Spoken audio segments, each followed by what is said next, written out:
push that button, and we push that button, and then we push this button. And then we have a pre-show.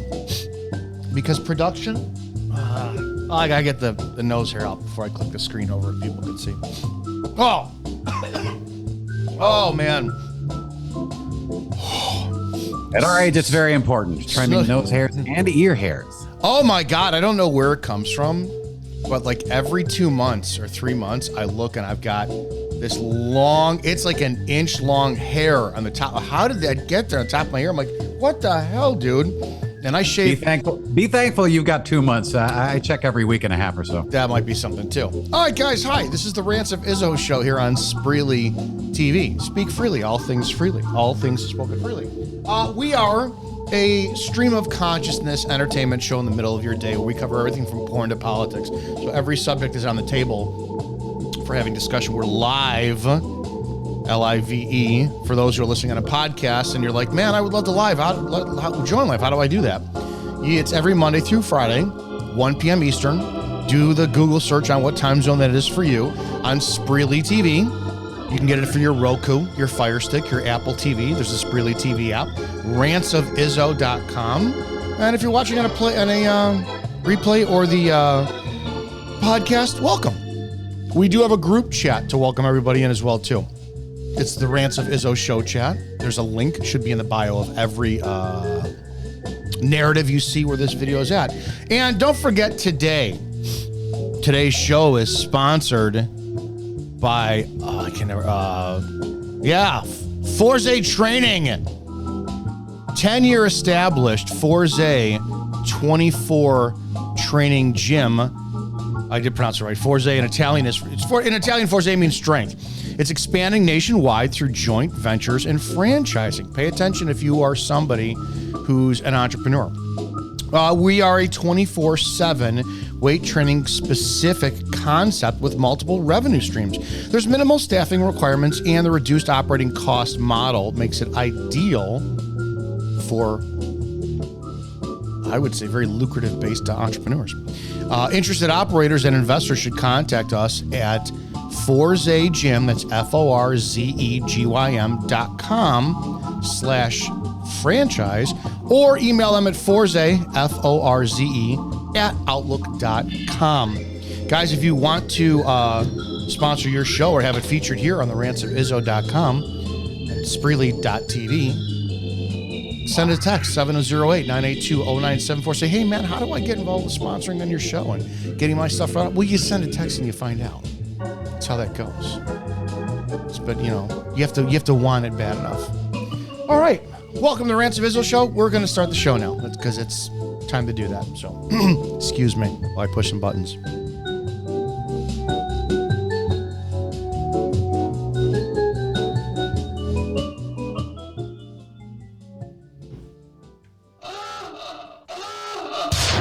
Prepare yourself. The opinions of the host and guests on the show are exclusively just that, opinions. That means that they shouldn't be the cause of your state of being offended. Why does everybody get so butthurt? Okay, let's go. Ready, go!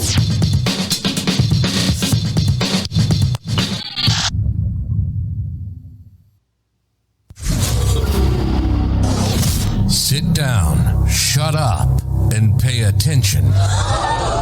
Damn! This is the Rants of Izzo Show with your host, Dominic Izzo, from porn to politics. We touch every third rail we can find. You might want to put your headphones on so your mom can't hear this. It's been called the most entertaining 60 minutes on the internet, and it starts now. Let's do this.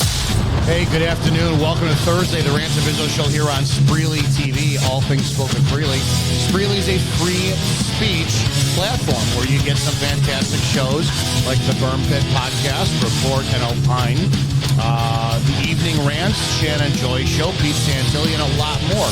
Go to Spreely.com, check out things for like their social media platform. It's like a Facebook. It's very, very easy to navigate. I have not posted any nudes there yet. I really want to test. I'm actually, you know what? Let's do this. I'm going to post and see if HR leaves it up. I'm going to post a picture of my moon on Spreely social media and see if anybody gives a shit. So, and that's how that'll wind up having to go. Bob Taco sitting in with me today. Apparently Jen is a diva and she wants to be whenever she wants to come in there. How are you, sir? What's going on? I'm doing great. My favorite part about seeing you every fortnight. See, isn't it? I think that this bug is biting you again. I really do. It's getting a little itchy, but I haven't been quite infected just yet. But it's always a good time talking with you. I take penicillin. It's not going to happen. I kind of want, since I have just you right now until she decides to wind up joining, I was actually, the last time you were on, man, you got really, I was blown away because all the times I've ever heard you and Jen, like you guys had some of the best chemistry when it comes to men and women, like male and female radio hosts. And that was hard to do. I got blessed with Ashley when she was on with me for a couple of years. Our chemistry was just, I think it was on par with your guys. And we would talk about it all the time. You always hear, it's like the woman is kind of, the woman gets like condescended and, you could tell she's the second chair and all this kind of stuff. You couldn't tell that with you guys. You guys had a flawless, seamless, energy. And with Ashley and I, it was like I brought her onto my show after it had been established for 2 years. And if the name wasn't the Rants of Izzo, you could never tell who was the first chair with us. I want to know, because your stuff was always entertaining. You guys just had a great damn show. But last week, you got kind of heavy. And it was like, holy crap, I never really realized that you had these strong, like conservative views, because it seems like you don't want anybody ever to be, influenced or pissed off or offended by your views. You want to entertain. That's what you do. But last week was like, yeah, this is my view. Clearly libertarian, I would say. And it was just awesome. It's like, did it ever bother you, like not going down the route of being able to just, these are my views, I want to rant and blah, blah, blah, blah. Or was it always just an escape when you guys were on air to, I guess, keep it a lot lighter than it was? Because I'd never seen that side of you before last week. I want to know how that kind of felt getting that out.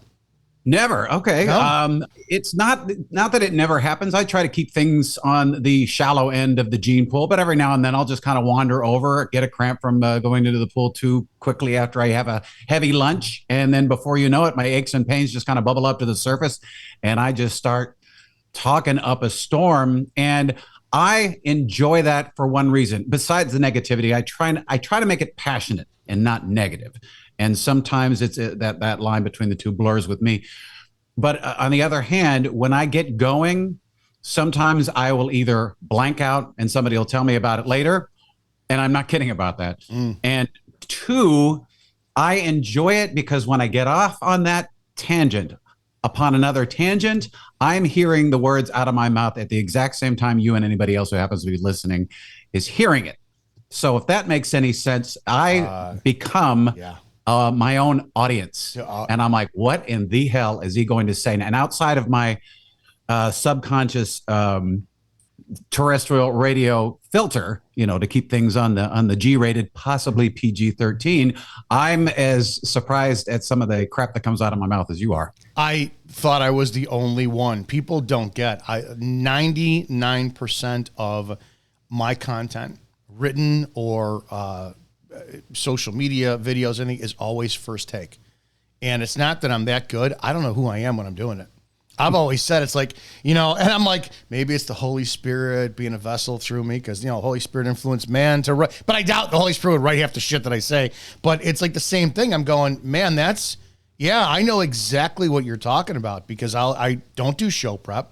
I have found that the best conversations I've had are when my insane brain just is allowed to wander all over the place. And then I get like this ADD, or I'm an external processor.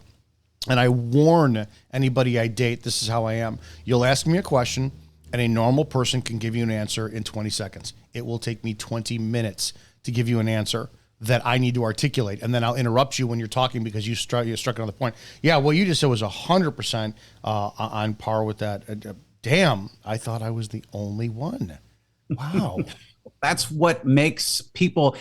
in broadcasting, it's either something they can do or they just simply can't. They can't be taught something like that. And I'm not saying that to be braggadocious at all, but you and I have the ability to begin a fresh story, just leapfrogging off the end of the previous story. And that really matters when you're talking about, 15 to 17 cuts before a commercial breaks.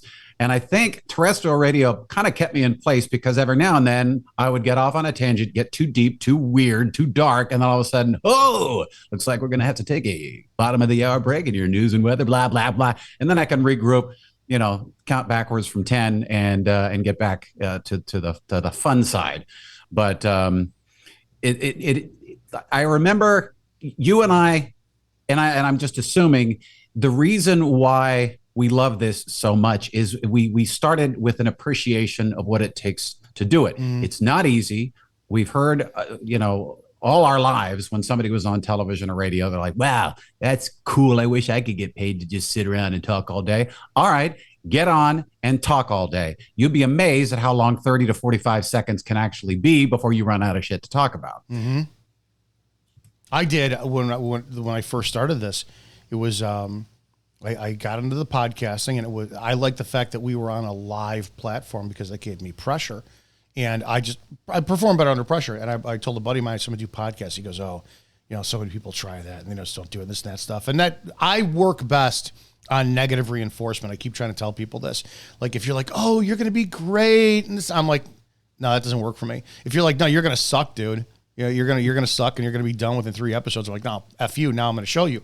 And for the first 2 years, it was me by myself for 2 hours, 5 nights a week with 27-minute blocks and then 3-minute commercials in between. And I was blown away to find that my mouth could talk that much. I'm like, oh my God, am I a narcissist?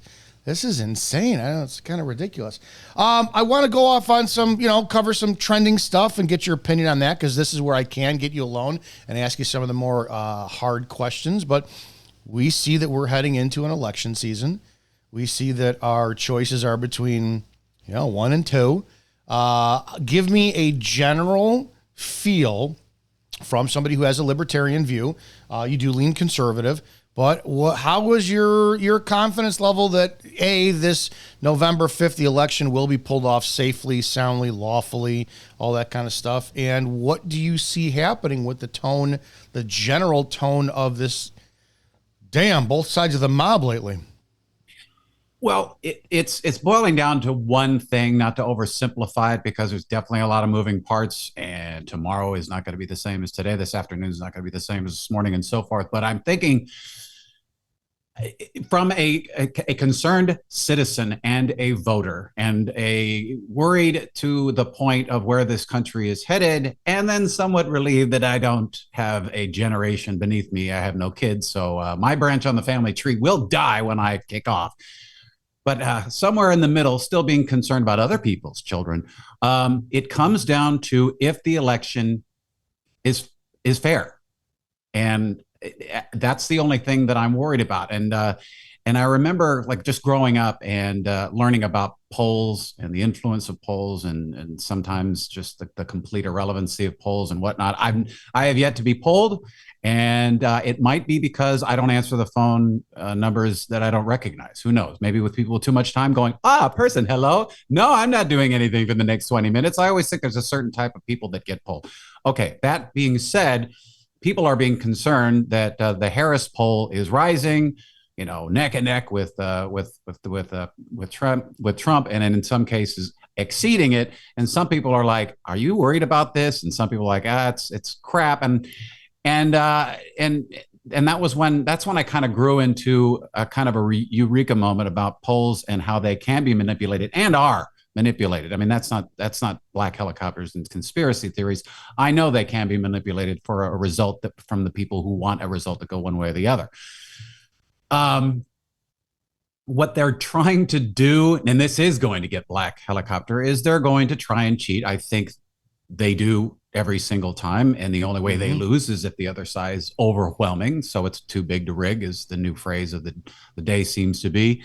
But what they try to do with the polls is they want everybody to get used to the idea that they might lose. So when they do cheat, assuming that they do, this is all just coming from this noggin, not from any research, but when they do cheat, people like you and me go, well, you saw the polls. She was creeping behind, because the last thing they need is an actual legitimate poll of Trump being ahead by double digits all the way to election day. And then bam, Kamala Harris is your new president.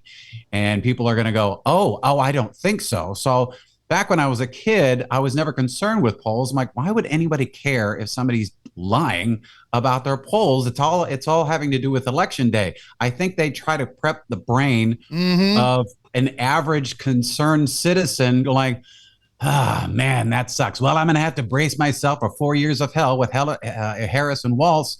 But, well, I can't say that I didn't see it coming, because you saw those polls. So back to my point, if it is a free and fair election, or as free and fair as it can possibly be, with the eyes that are let into the, into the counting rooms and so forth, I predict a 48 to 50 state just slam dunk in Trump's favor. If they try to, but if they try to cheat, this is the groundwork they're trying to lay with these polls that I do not put any weight in, but it does concern me, because that's my opinion of their motives in skewing it, is to prepare the audience for a big upset. I say all the time that I don't know if I've ever used this reference for you, but there was a TV show on in the late 80s on HBO. It was one of the first like cable TV shows called Dream On, and the main character was Martin Tupper. And Martin Tupper, it was great. And Martin, every time he would try to relate what was going on in his mind, he would flash back to when he was a kid watching early television, black and white television. My mind goes to movie references all the damn time when somebody says something. You just made me go to The Great Muppet Caper. I'm just a disgusting Muppets fan. It's ridiculous. And there's a scene in The Great Muppet Caper where they're trying to get Manhattan Melodies brought on Broadway, and they're doing what's called a whispering campaign. So Kermit gets his portrait drawn, and they go to that famous New York, I don't know what restaurant where all the actors back in the 80s, 70s, and all had their characters drawn, put up on the wall, and he takes down Liza Minnelli's and puts up his. And what the Muppets do is, while Kermit is sitting in this costume, he's wearing a three-piece suit, he's got the French, like, barbed mustache, all this stuff, they've got the Muppets underneath the table going, hey, isn't that famous producer, Kermit the Frog, producing Manhattan Melodies? And then all of a sudden, the people at the table are like, have you heard about this Manhattan Melodies? And they all start whispering, looking at Kermit going, that's him. So when you're saying this, dude, that's the same shit they're doing.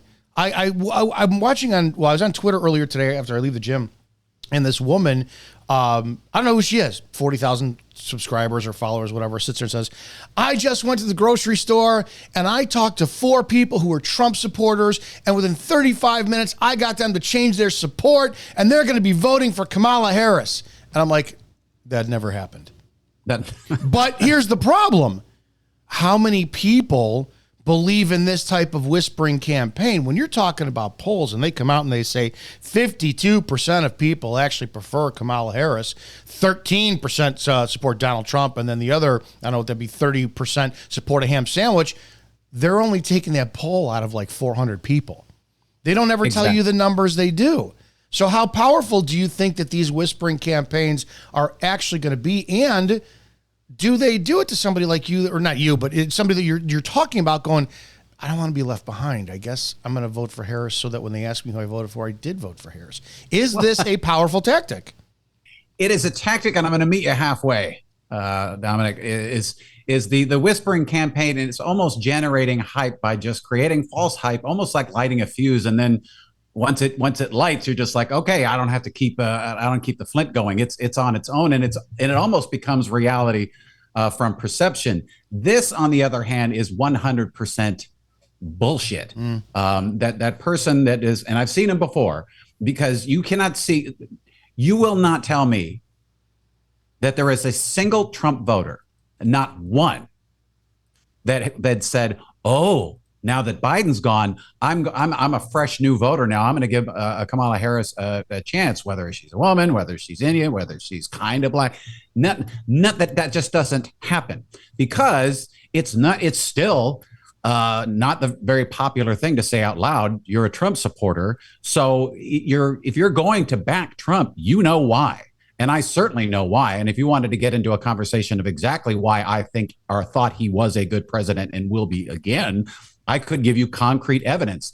And it is evidence that is driving the Trump voter, because it certainly isn't popularity, because there are people that still to this day are at a bar going, all right, I'm voting for Trump. And then somebody else goes, I'm voting for Trump too. And it's a sad state of affairs, because you're worried about pissing off some radical leftist, and all of a sudden you become attacked personally. So all that to be said, there's no such thing as a person that says, I'm voting for Trump, he's going to be a good president. Oh, really?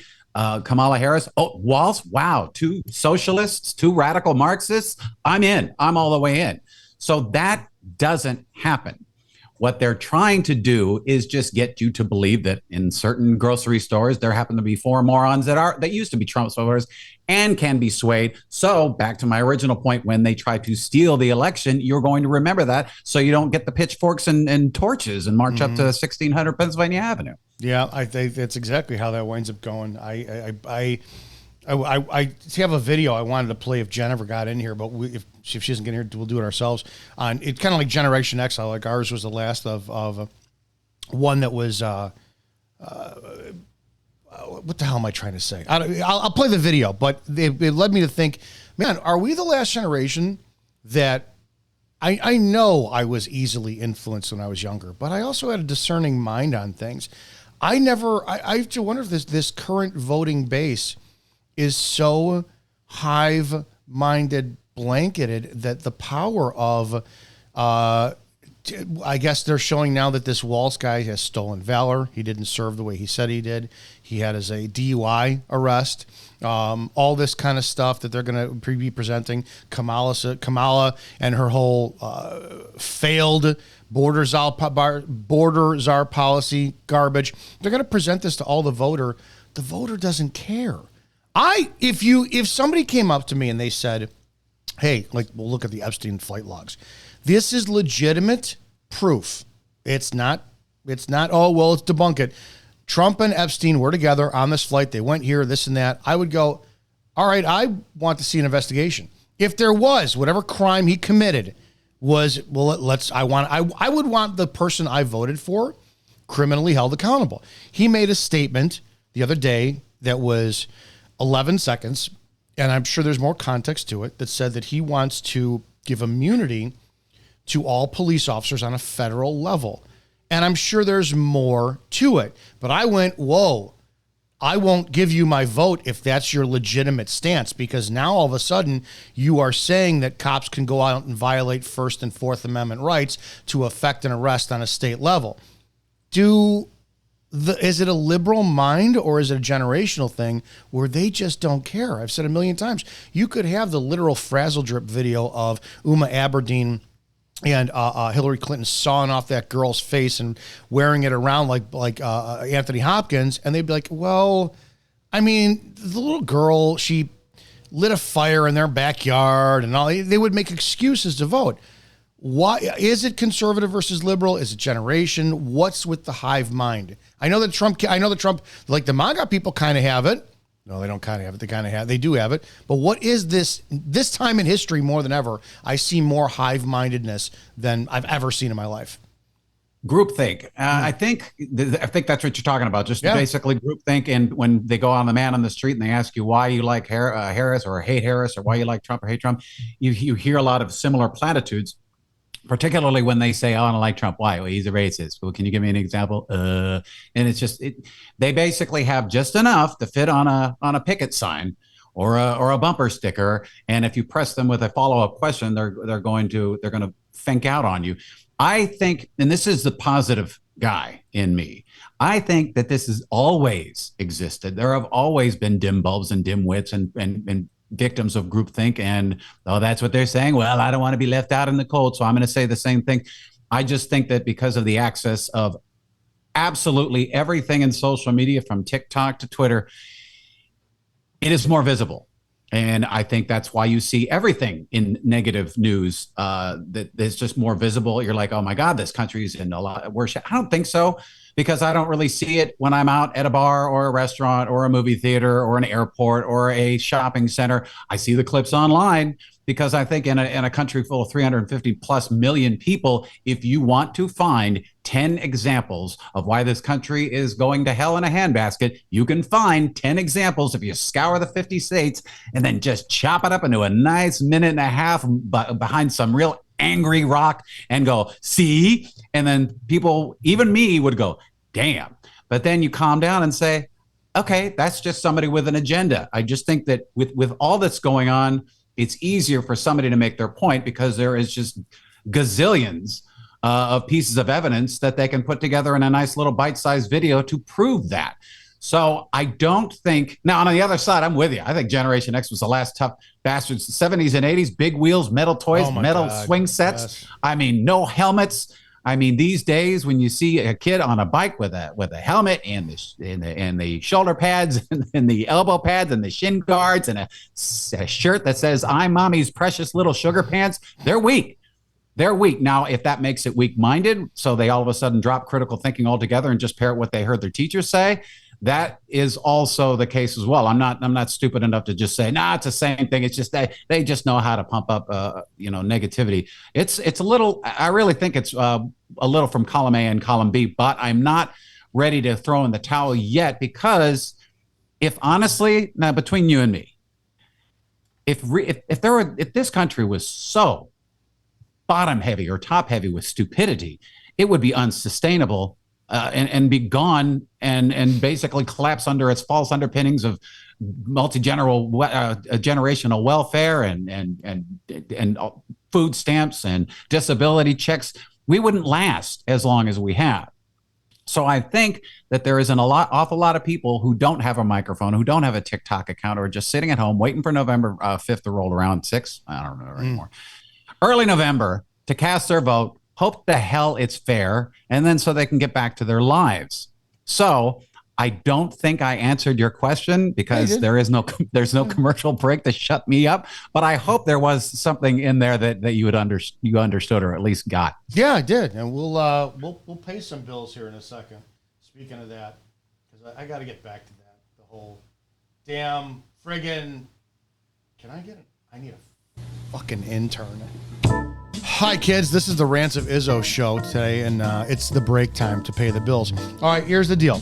We love small businesses. We're all about small businesses to wind up keeping everything afloat for our nation's economy. We're a capitalist society, and you know what? Fuck socialism right in its dirty mouth. It's as simple as that. Today's show, I have to get, while I'm getting my prompt out, today's show sponsor is piratecigar.com. That's piratecigar.com. Check out some of the most awesome cigar. If you're not a cigar connoisseur and you're like, oh my God, I want to get involved with this, how do I smoke cigars? Go to piratecigar.com. What I would do is tell you to hit that search bar, type in Izzo. The Izzo Maduro is going to come up. The Izzo Executive Maduro is going to come up. It's a 7x60. It's a big cigar. I'm going to put that in your mouth. If you use the promo code Izzo, you're going to get a discount on that. Piratecigar.com. Peruse it, shop it, embrace it, love it. But they're one of the sponsors for today. Another sponsor for today is if you suffer with autoimmune disease, high blood pressure, cholesterol, prediabetes, diabetes, weight gain, thyroid disease, hormone imbalance, all this horrible stuff, contact Maureen at Create Holistic for a 20-minute phone consultation for free. Maureen is a holistic health coach who helps men and women heal their bodies through proper nutrition and detox. Maureen's very much against the whole doctor just prescribing you pills and being like, hey, pop this in your mouth or rectal, whatever. No, you got to do that. So only you have the power to heal your body, not your doctor. Email Maureen at createholistic.com to book a free call to see which plan of hers works best for you. Her website is www.createholistic.com. We're going to change gears here for a couple seconds. It is, like I said, Mercury retrograde. Big thanks to Bev in the chat. If you guys are involved in the chat, you could scroll up and Bev put a big kind of like to-do list and what not to do list in there. For those who don't know, actually, do you believe in Mercury retrograde at all? What? No, you're fine. Yeah, you, but Bob, do you believe in Mercury retrograde? Do you even know what it is? Yes, but I'd like you to tell me what there you go. So Mercury retrograde has arrived. It happens 3 times a year. Because Mercury governs communication and commerce, its retrograde cycle has a direct bearing on both our personal and professional lives. So again, we've done shows on this. This is a warning is all this is. The dates, why can't I get the damn dates? Bev, could you type in the chat? The date started on August 5th. And it goes for at least 4 weeks. We're in like a pre-phase and a post phase. And I'm knocking on wood so hard. We have not had one show. No, that's a lie. I was going to say we always have a show electrical problem or computer problem during Mercury retrograde. And I'm like, we don't have one. Yeah, I do. I was actually texting Spreely headquarters, the compound, during the show because we're having a streaming problem. It's kind of weird. I knew Mercury retrograde was coming because Saturday, I don't know what the hell happened to me. Bev, my button is not red. It's fully green. Bev knows what's up. It's fully damn green. That's in the chat. There's a Rants of Izzo show chat for those who want to get involved. Saturday, I'm like, my dad's like, I'm going to go out to a camper. We got this 42-foot Grand Villa, 13-foot ceiling trailer out in the Rockford area. And it's a nice, hour and 20-minute ride on my bike to get out there. And I enjoy it. And he's like, you want to go? I'm like, I'm staying home today. So I mowed the lawn. Then I did some real big, heavy-duty yard work. And then I got a wild hair up my ass. I don't know why, but I ripped out my mailbox and I dug a post hole and put in some concrete like a man, and I put in a post hole and I put a new mailbox in. I'm like, what the hell? But I was operating on this severe. Here's my movie reference. Do you remember the movie Inner Space with Martin Short? And Martin Short's like, I don't know what I'm feeling. What's his name? Dennis Quaid has been micro shrunk and he's inside of like a space or submarine inside of Martin Short's body. And Martin Short's like, I don't know why I feel so hostile. And Dennis Quaid is manipulating this thing on a pad. He goes, because I'm stimulating your adrenaline glands right now. He's like, oh, maybe that's it. So I felt that I was feeling hostile as shit on Saturday. I'm like, what? I want to punch an old lady in the face. And then I realized it was Mercury retrograde. All right. I want to play this video. That is a tagline. Oh, I know. It's ridiculous. You'll want to punch a lady in the face. Luckily, you won't, because that separates us from the eighth. Or push a toddler down. One of those toddlers in like the walkers with the wheels. Just kick that little effer down the stairs. I'm not that progressive. All right, I wanted to play this for Jen and I and you, but you know what? It's just men today, apparently. So whatever. I saw this video and I stopped watching the first 30 seconds because I'm like, oh my God, I want to see how much this is accurate. This is a video. I don't know. Okay, it's by Peaceful.Mama Bear. Sounds like a liberal. Which I really don't care. But this is why childhood was never the same after the 1980s. And I thought we could watch this and kind of give a perspective of how accurate this could be. Let's take a look. Interestingly, there were a set of changes happening in this country in the mid-'80s that conspired to, in the aggregate, change all of childhood. Stranger Danger was born with a made-for-TV movie, Adam, about the abduction and murder of Adam Walsh in 1983. Everybody tuned in for that show, and it scared the bejesus out of everybody. The Playdate was born in 1984. Parents started arranging play with other parents, deciding with whom and when, but also watching over it, hovering, micromanaging. Are they playing with the right things? Are they bored? Let me help them. The self-esteem movement, give them ribbons and trophies, certificates and awards just for playing soccer or just for swimming rather than for being any good at it. A Nation at Risk was published saying American teenagers needed to be, more high achieving vis-a-vis their international counterparts. We needed more testing, more teaching to the test. All of these things meant that childhood was now watched and managed by parents. We also got safer in cars with seatbelt laws and car seat laws and bike helmet laws and bicycles. We got safer in our transportation. It led to this mindset of you can put a helmet on them always. You can bubble wrap every aspect of their environment, prepare the road for the kid instead of prepare the kid for the road. All of those things happened in the span of 3 to 5 years. Very interestingly, there were a set How much of that do you remember? Some of her timeline is off. Like for me, the participation award thing, I really didn't see. Well, no, I did see it happening, but not as much until the late 90s. But the stranger danger, when she said that, I was like, I could tell you exactly where I was. My address used to be 1679 Dover Court in Hoffman Estates. I lived next door to the Browns chicken murderer, for those who remember that story, but we didn't know at the time. And I could still picture the concrete steps I was on and my mother telling me, stay away from, I want to see if you remember this. Did your mother ever tell you what kind of vehicles to stay away from? I want to see if they match what I was told. Like, was there a certain type of model or color car that you were ever told stranger danger was in? No, she was never that specific. I was definitely the free range generation. She just said, come home when the street lights come on. I know that's cliche, but I was out and unless it was the next afternoon, my mom wouldn't bat an eye. She'd be worried about was blue or white panel vans were the ones to stay away from. Honestly, this is where critical thinking comes into play. If a beat up old van with no windows starts going the same speed as you are a Schwinn and stops, and some creepy guy with summer teeth asking you to help him find his puppy, if that doesn't instinctively make you go, no thanks, I don't know what to tell you. So I just think it's kind of some of those things that can't be taught. And I'm not saying you couldn't teach it, but I always used to think those after school specials were a little overblown. Like, sure, I'll get in. I love candy. I'm like, I never met a kid that did that. If somebody was kidnapped, and I'm kind of talking on my ass, I don't really have any data to bring, but I basically don't remember any kind of talk when I was going out to play, except don't be a dumbass. Think, look before you leap. And I really think that getting back to that video, I've said this crap all the time. The safer you make things for kids, the sloppier and more careless they get. Dude. A million years ago, there was classical conditioning. There's nothing. Well, they don't have.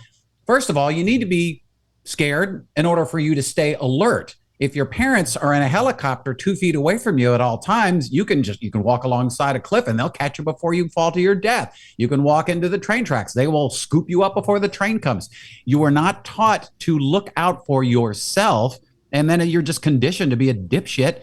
And there's a real life example, and here I go again. I'm sorry about this. There is in Germany. They were trying to tackle this problem where all these cab drivers were getting into car wrecks. So somebody had the brilliant idea of basically making it the law of the land to install every cab with anti-lock brakes. So what happened is the accidents went up, and it was determined because the cabbies go, well, I guess I don't have to worry about being careful anymore because I got anti-lock brakes. The car basically drives itself. So they stopped paying attention as much. And all of a sudden the accidents went up. And I just think that sprinkles down to every little thing that the parents that don't let their kids fall down, they don't let their kids lose, they don't let their kids fail. So all of a sudden real life hits you in the face after you finally have to up and leave the house. I don't know what age anymore. And then something happens. You don't know how to handle it because they've been protecting you from real life all your life up to that point. I lived that. You're talking about big wheels. I remember we rode our big wheels until the handle brake had no grip on it whatsoever, and you had the split in the front tire because you had used the foot brake so much, and that thing was we used to ram it right into the curb of the cul-de-sac to purposely see how far we could be catapulted out of it. And my mother would be inside the home, never looking. Just that's it. And as you're talking about that, I'm going, yeah, I remember that. But then I now know who I am. Now, I'm not a parent. I'm around kids.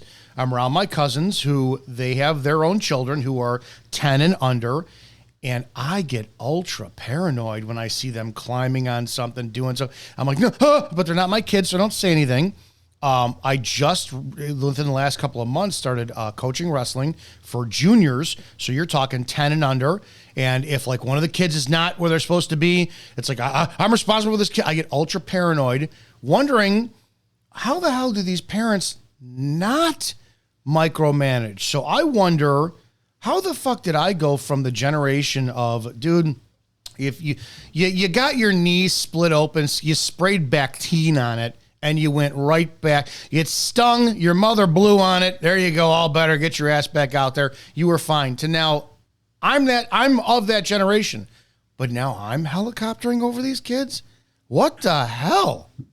Well, you're always paying more attention to other people's kids just because that's a natural tendency, because you kind of want to help out. And it almost sounded like from when you were coaching, that's more of a liability paranoia than anything else. Yeah. It's like they dropped their kids off. You're their daddy. Now it's time for you to basically father over multiple kids that are running around and hitting themselves on in the head up, and they're tackling each other. Obviously everything is a balance. Everything, the light side and the dark side of the force, we got to achieve a balance. But I just really think that letting us fall down, letting us get into a fight and get beat up, there's a lot of lessons that we learned from losing, which is why I'm a huge sports fan, because almost all life lessons can be somehow interpreted in one way or another having to do with sports until they ruin that. Yes. But it's basically, they let me lose. I remember getting the crap knocked out of us in T-ball, and then Little League baseball. I was on the White Sox. We lost every single game, and my parents said, suck it up, you'll get back. They never patted me on the head. They never allowed me to cry any longer than the amount of time it took for them to figure out I was crying. And they basically they knew that this was the chance to learn how to fail when it doesn't matter. Because when you fail and it does matter, you are going to have to build up some sort of calluses from losing when it doesn't matter. Failing a spelling test is inconsequential. Getting fired from your job is. But if you fail enough, you learn. You almost, back in the days when vaccines weren't a bunch of crap, that used to matter. What vaccines were is they gave you just a little bit of the disease, so your body just kind of goes, oh, and then they build up a tolerance for it, and then all of a sudden you grow into maturity, and now you're bulletproof to that disease. That's the same freaking thing that most parents in with good intentions want to protect their kids from being harmed, from having their feelings hurt, from failing, from hurting themselves, and they are not doing them any favors, and then they grow up. And then they fail for the first time in real life, and then they shoot up a post office. Oh God, I need you on for this, because I'm going to play a video that I've asked other people who happen to be females, but we're from the same generation. I want to know your views of this. You just talked about something that I'm going to play this video, and then we'll have this discussion. I played it before, but never with a man who's masculine. I want your viewpoint on this. This video went viral in many other places, millions of views. The general one on the left is Jason Wilson. He's a martial arts teacher. He's got probably 1 million followers. He's been on talk shows, I think, like Dr. Phil and whatnot. I want to play this video. I want to get your viewpoint on it. Pull in, punch all the way through. When you feel the pain, go all the way through. That could be a barrier in life or anything. Punch hard. Now punch it hard enough. Punch through it.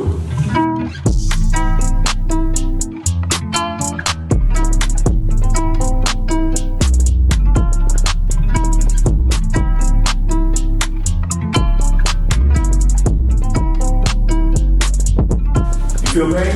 Yes, sir. Shake that off. Let's go. Zeus! That's what this is about. Good. Let's get to that. Why are you crying? That's what this is about, son. It's okay to cry. We cry as men. Why are you crying, though, son? Come on. Tell me, why are you crying? It's called a test for a reason, but why are you crying? Go ahead, son. Because what? Because it is better to do it with my left hand. Okay, good. But you did it, though. You punched him with your left hand. You know in life there's going to be things harder for you to do than other things? Yes, sir. And you know those things that may appear to be hard to do, you're going to have to do as a man, regardless. And it's going to take tears. It's going to take the blood of Yeshua, Jesus, and your sweat to break through it. You understand? Yes, sir. So I don't mind you crying. I cry a lot too. You know what I'm saying? All right. So I want you just to, you're pulling your blow. I don't know if you're facing fear, you're feeling that you may not make it. And we all face that from time to time. And when we face, as soon as we hit resistance, we want to stop, right? Because it's hurting. We feel that pain. We're like, I'm not going through this no more, right? Yes, sir. We have to go off as men. It's going to be very painful. Do you understand? Yes, sir. Being a black man in this country, you're going to need mental fortitude.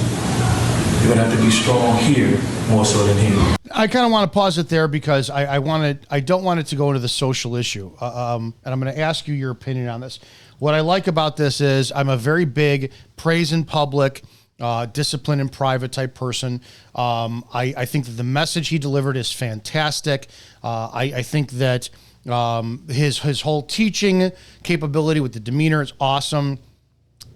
I want to know what your opinion is of a camera set up and then this going viral with a little boy crying, because I want to see if you come to the same conclusion I did.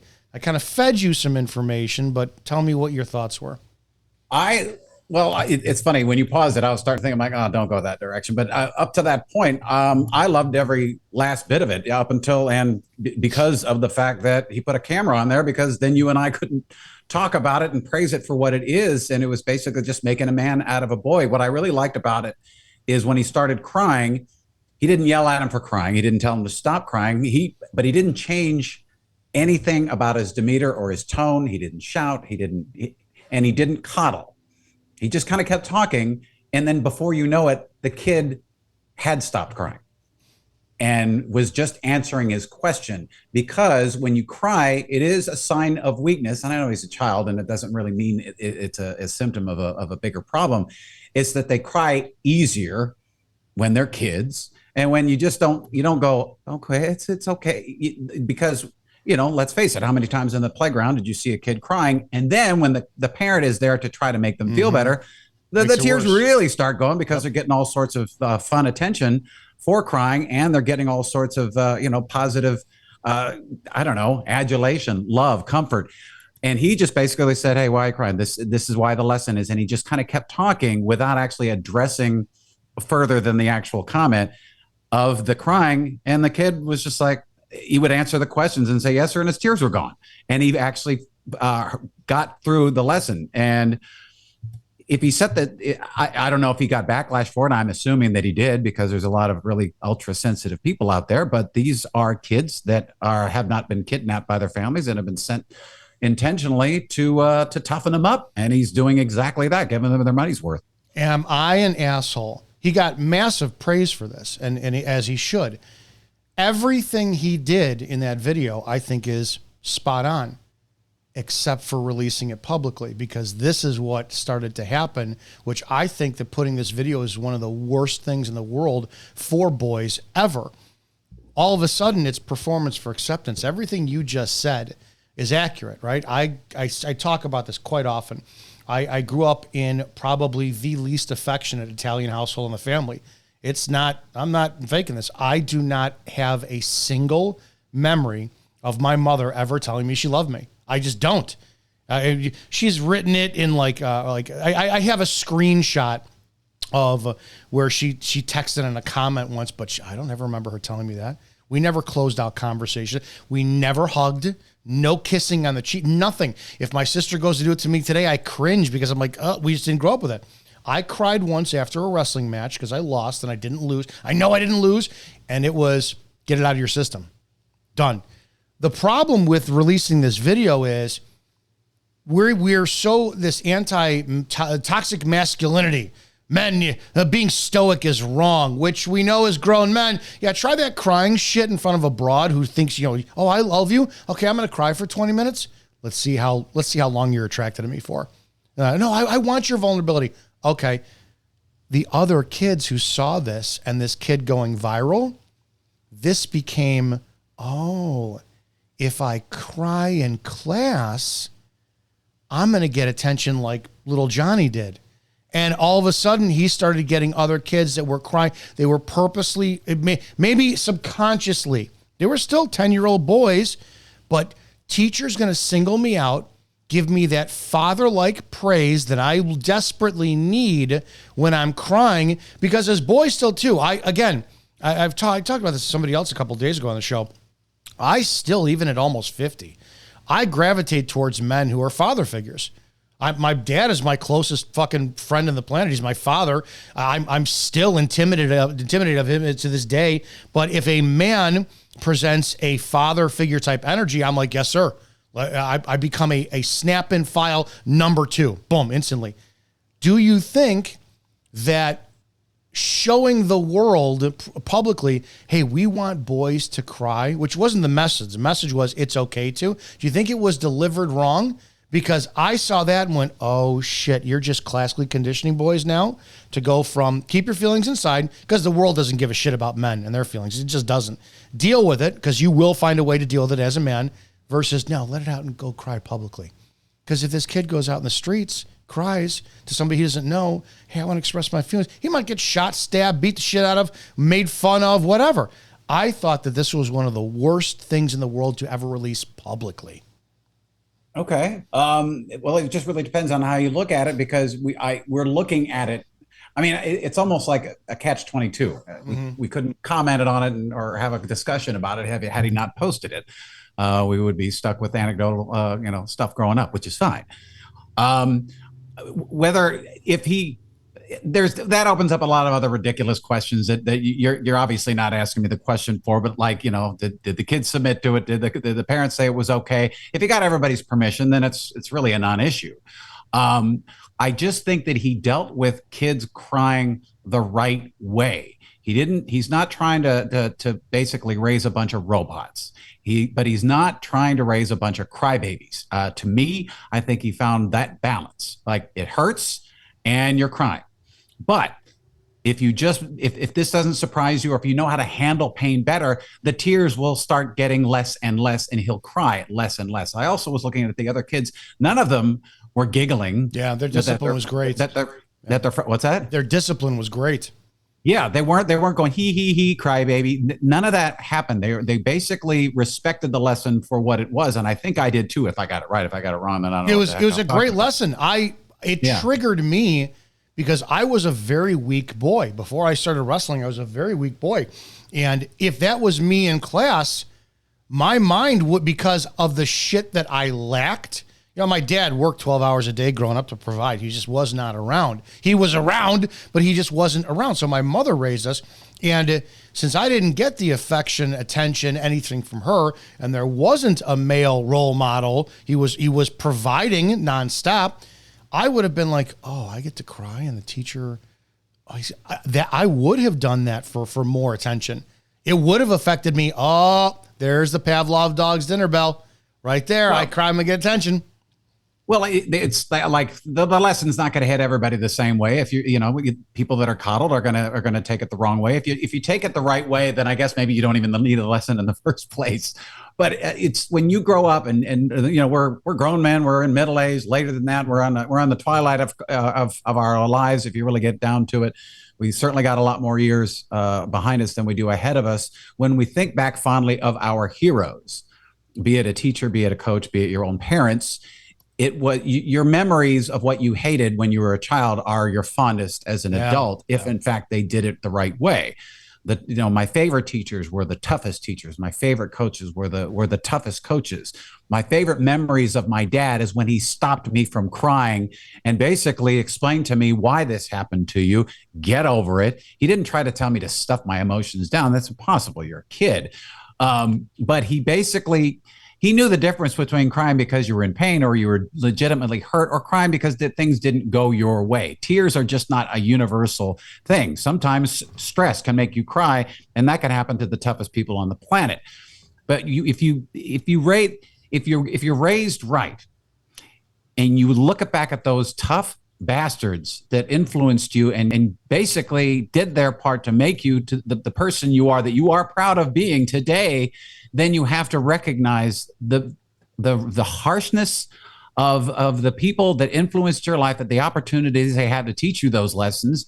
And unfortunately, like the baby boomers after the World War II generation, you get hell-bent on saying, I'm going to make things better for my kids. I don't want my kids to have it hard like I did. I don't want to yell at my kids the way my father yelled at me. Unless you think you're an absolute failure, you need to take the value of those negative influences in your life, or you're going to raise a bunch of pussies. Yeah, I think my mother said she took her parents' playbook and said, "No, I'm running with this shit." I asked her in my early 30s. I'm like, I'm not going to, it was one of those rare conversations I actually had with her. I went, what was your parenting style like? She goes, I just didn't want to raise you guys to be dependent on anyone.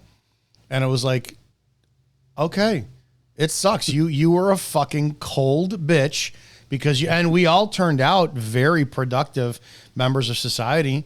We're all of us are successful in our own way. And it's like, damn.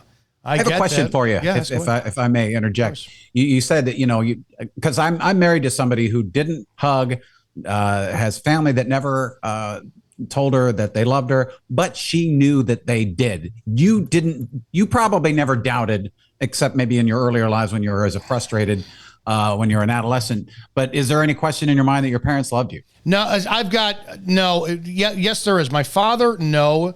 And I didn't get to know him until I was 40, and that was by my choice. I wanted nothing to do with him, even though he was always in my life.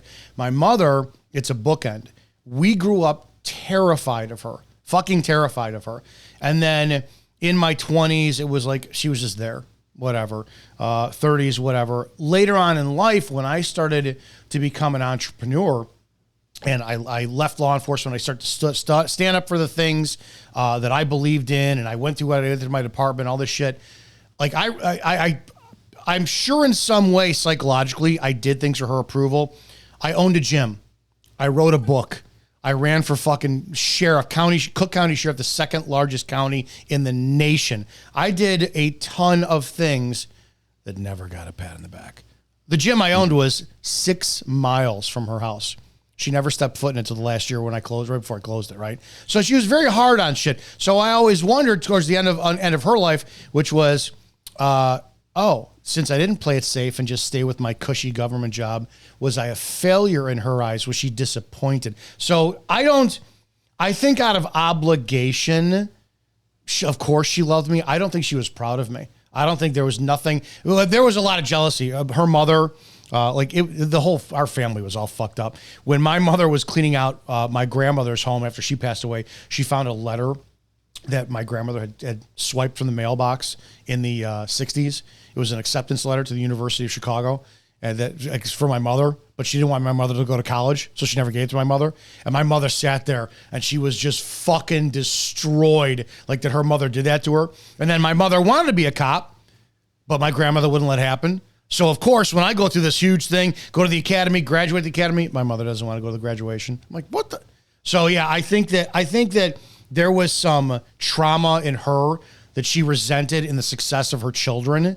And so she did obligatory love us, but I think that there was some serious kind of jealousy or shit there that just translates. It's fucked up, man.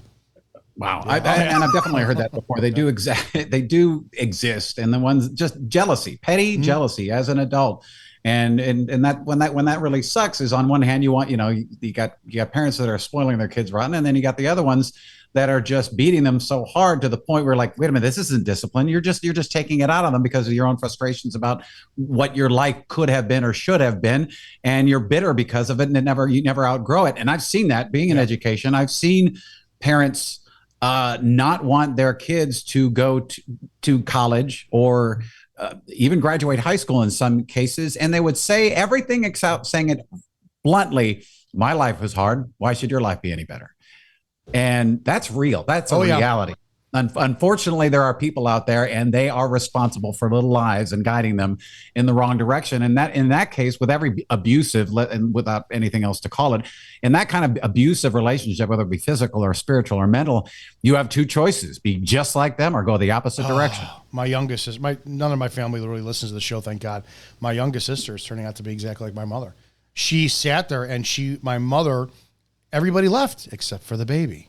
And the baby had to stay back for a while, right? For many, many, many years. So all of a sudden, that's who she leaned on the most and confided in the most and guilted the most and all this stuff. So yeah, so now it's like when she passed away, February of 2023, it's like my youngest sister still is hit the hardest. And it's like, I don't know, you're 42, dude. You got 2 kids of your own. It's like you're a grown fucking woman, but she's still in this regress state. So yeah, but the power of parents is insane. It's insane. I did have that firstborn Italian Catholic son, guilt forever. Gotta please mom. So that's why I'm going to go back to that video. What I brought up was I see that side of me that was like, that's performance for acceptance. If I show that, I'm weak and vulnerable, you'll love me more. And then, yeah, the problem is when you take that and you apply it in the real world, like women. How many times did I look at the movies and see, oh, look, John Cusack is crying and the girl loves him. Let's do that in real life. She saw you cry, so now she's jocking the guy over there that fucking, that's what, I mean, that doesn't work. Shit. Damn. I'm more the Sean Connery, your best. Losers are always whining about giving it their best. The winners are the ones that go home and fuck the prom queen. That's how it should be. More James Bond, man. Fuck more. Be more like James Bond. 100%. And yeah, The Rock was a great damn movie. All right, Bob Tacos, man. Thanks for joining today. I think we did a great job without that third wheel hag and she's probably listening too. Piratecigar.com. Make sure you show them support. Oh crap. And I got to do this one again too. Spreely.com. Remember, if you do want your business promoted, send me a text to 708-982-0974 and let's have a discussion how we can promote your show. Get a hold of Marine, Marine, M-A-R-I-N-E at createholistic.com.